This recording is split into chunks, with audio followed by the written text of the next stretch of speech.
La Journée mondiale contre l'esclavage des enfants a été instaurée en 1995 après la mort d'un jeune Pakistanais de 12 ans qui avait tenté de dénoncer les mauvais traitements subis depuis qu'il avait été vendu pour rembourser une dette familiale.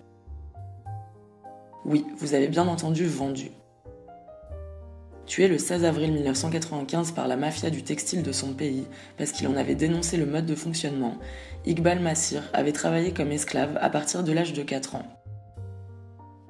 À 10 ans, il était parvenu à s'enfuir et avait par la suite témoigné de son expérience devant des parlements et dans des universités des États-Unis et de l'Union européenne.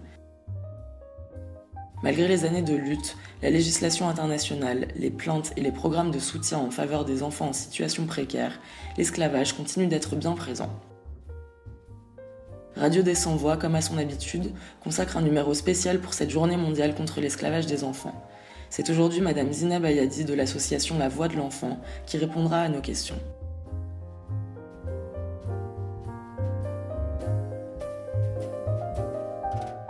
Alors tout d'abord, est-ce que vous pourriez vous présenter en quelques mots et présenter votre association rapidement, s'il vous plaît ? C'est Mademoiselle Ayadi Zineb, présidente de l'association La Voix de l'Enfant. On travaille pour la promotion des droits de l'enfant au niveau de la wilaya de Béjaïa. C'est moi la voix. Non, c'est moi la voix. Non, c'est moi la voix. Nous sommes la voix. Nous sommes tous la voix des sans-voix.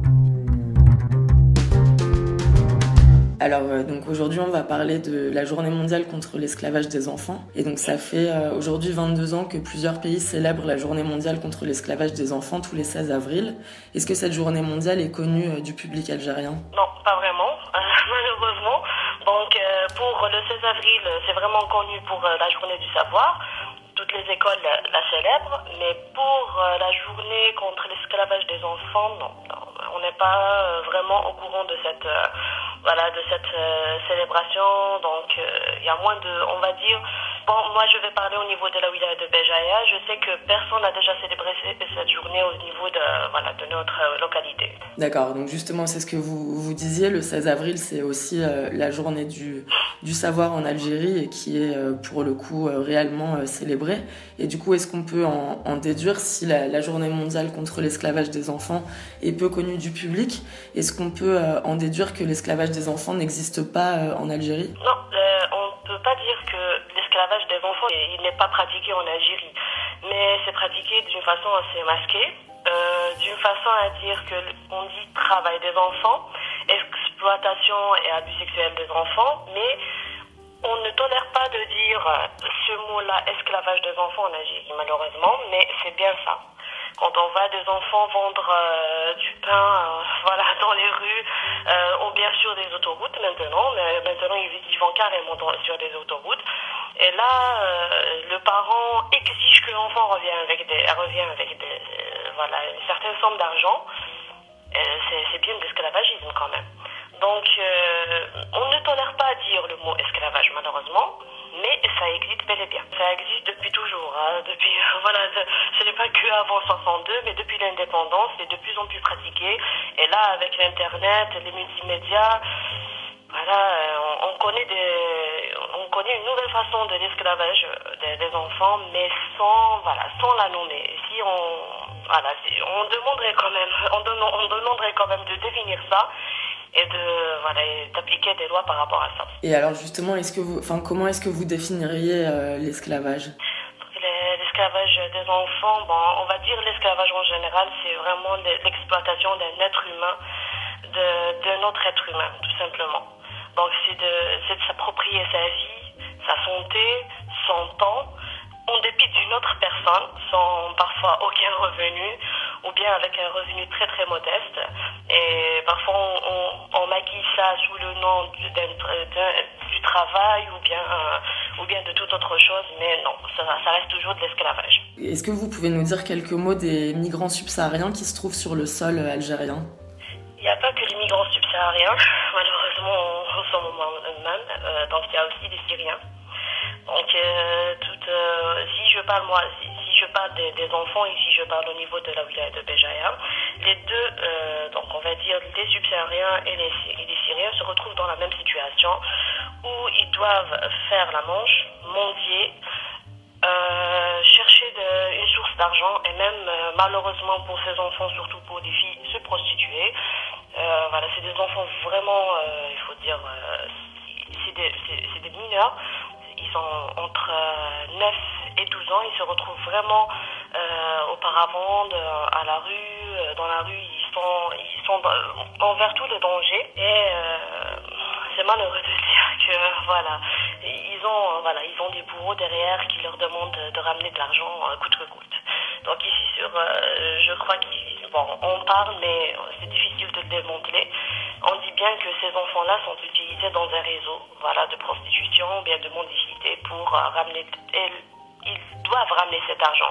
C'est vrai, leur comportement a changé depuis quelques années. Avant, quand ils faisaient la manche, ils restaient dans la rue, à côté. Bon, ils faisaient pas vraiment le vis-à-vis par rapport aux autres, aux adultes ou bien aux gens en passant. Mais là, maintenant, ils y vont carrément vers les personnes et ils deviennent un peu agressifs et demandent ou bien donnent des ordres pour qu'on leur donne de l'argent. On comprend qu'il y a une menace derrière. On comprend. Ouais, c'est justement, ça va avec la définition de l'esclavage qui a pas mal évolué aujourd'hui et qu'on peut définir plutôt comme une situation où les gens sont sous l'emprise de la violence et où ils sont contraints de prendre des emplois ou d'accepter des situations où ils sont économiquement exploités. Et du coup, est-ce qu'il existe des ONG qui luttent contre l'esclavage en Algérie ou pas? Non, pas à ma connaissance. Je vais dire non, pas à ma connaissance. Je n'ai pas entendu ou bien je n'ai pas vu d'ONG qui essaie de faire un certain lobbying pour travailler par rapport à ces situations-là. Maintenant, s'il y en a, il faut dire qu'ils n'ont pas eu de chance par rapport à une très très bonne médiatisation, bien eux-mêmes elles-mêmes n'ont pas fait de tapage médiatique. Donc, pas à ma connaissance, une ONG spécialisée dans l'esclavage ou bien dans l'esclavage des enfants, non, pas vraiment. D'accord. Et vous, dans le cadre de votre association, vous travaillez là-dessus? Donc, dans notre association, on essaie quand même de faire dans la sensibilisation des droits de l'enfant en ce moment. Mm-hmm. Donc, on a fait ça dans le cadre du projet avec Canada. On va dans des écoles, on essaie de parler, on essaie aussi de parler sur des migrants. On essaie aussi de parler sur le travail des enfants. Donc, on est vraiment allé dans des villages très très éloignés. On a touché des villages, où on sait bien que les enfants n'ont pas vraiment leur place. Il faut dire que l'enfant n'a que sa place primaire, manger, dormir et laisser tranquille. Voilà, parce qu'il y a des parents qui disent ça. Il faut qu'ils nous laissent tranquilles. On n'a pas que malheureusement dans le moment l'enfant c'est lui qui doit s'accaparer de la vie des parents 80% de leur temps. Mais là ils disent non, on n'a pas 80% de notre temps pour les écouter. Donc on a essayé quand même de travailler avec les enfants, les parents et les enseignants. Où on a essayé de parler aussi sur, pas le mot esclavage, mais on a aussi parlé sur le travail des enfants. Mmh. Donc on encourage vivement les parents à trouver un moyen pour éduquer leurs enfants et les laisser quand même continuer leurs études, que de les faire sortir ou bien de leur demander carrément comme activité extrascolaire d'aller vendre du pain dans les rues. Oui.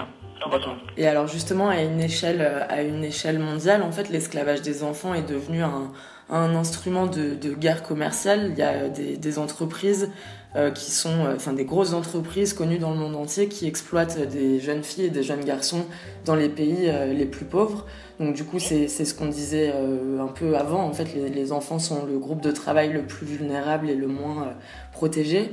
Est-ce qu'il y a des lois qui interdisent aux importateurs algériens de faire du commerce avec ces grosses entreprises ou des réglementations, par exemple? Non, il y a le code pénal qui parle dans l'article 303. Donc, qui parle quand même sur l'interdiction de l'esclavage.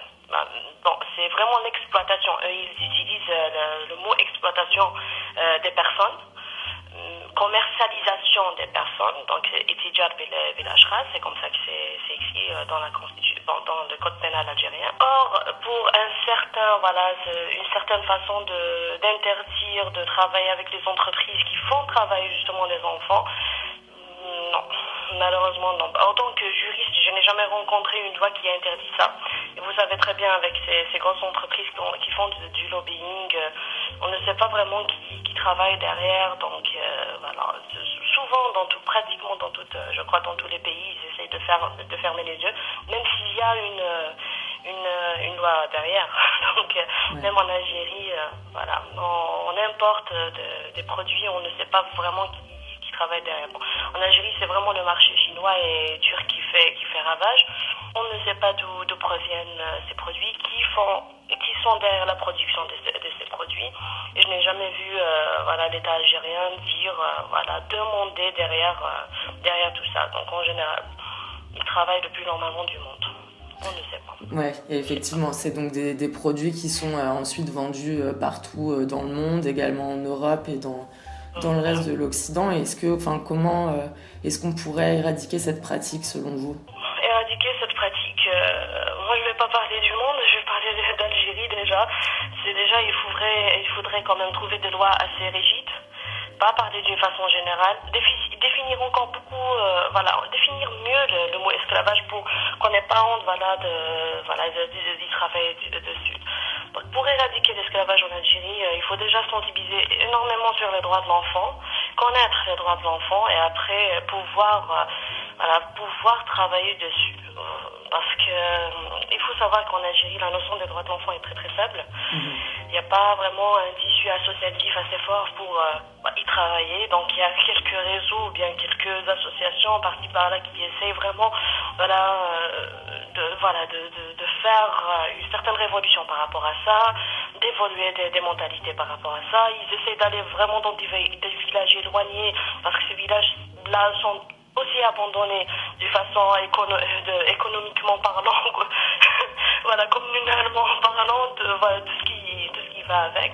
Donc ces associations-là essaient quand même d'évoluer les mentalités, parler sincèrement des droits de l'enfant. Par exemple, nous, la voix de l'enfant à BGE, on essaie quand même de frapper à toutes les portes, d'aller parler avec les APC, les APC et l'API de BGE. On a essayé quand même de sensibiliser dessus. Il faut savoir que ce n'est pas très très facile. Alors là, d'aller essayer de parler sur des entreprises qui vont éradiquer les importations, des entreprises qui font travailler des enfants, c'est vraiment un très très très long chemin. On peut éradiquer l'esclavagisme, certes, mais c'est vraiment un cheminement très très long, il faut beaucoup de patience. Oui, c'est sûr. Je vous remercie beaucoup pour vos réponses. Peut-être si vous avez quelque chose à ajouter, mais sinon pour moi c'est bon. Oui, je veux vraiment ajouter ça. Il faut vraiment que l'État algérien s'occupe un peu plus des droits de l'enfant, qu'ils prennent ce sujet au sérieux, encore plus, parce qu'il y a des trucs, il faut dire les mots tels qu'ils sont. Il y a le cadre qu'ils essayent de faire passer aux médias, mais il y a la réalité des choses. Et sur le terrain, on trouve, même des associations trouvent beaucoup de difficultés pour essayer d'en parler. Donc il faudrait quand même nous donner les outils nécessaires, et pourquoi pas une certaine facilitation pour essayer de toucher le plus de gens que possible. Parce que vraiment les enfants d'aujourd'hui, on ne cesse de le dire, les enfants d'aujourd'hui sont les hommes de demain. Et si on ne les arme pas d'armement culturel, et intellectuel, ce n'est pas un armement, ce n'est pas des armes biologiques, mais on voudrait leur donner vraiment une certaine culture, un certain pouvoir d'affronter les choses dans un futur assez proche. Et si on ne les arme pas des droits de l'enfant, des droits de l'homme dès maintenant, comment pourraient-ils réellement travailler dessus demain? Donc il faut qu'ils connaissent déjà eux-mêmes leurs droits pour pouvoir défendre les droits des autres dans un futur proche, parce que maintenant il est enfant, on ne sait pas qu'est-ce qu'il va devenir demain, mais s'il est médecin, il est avocat, il va au moins avoir un certain bagage derrière. Il a déjà ses rêves que l'État ou bien que des associations lui ont procuré dès son jeune âge pour pouvoir y travailler. Donc je répète, j'espère vraiment que l'État algérien puisse se pencher sur les droits de l'enfant et d'une façon un peu plus, on va dire ça, productive. Voilà. Très bien, merci beaucoup Madame Ayadi. Merci à vous.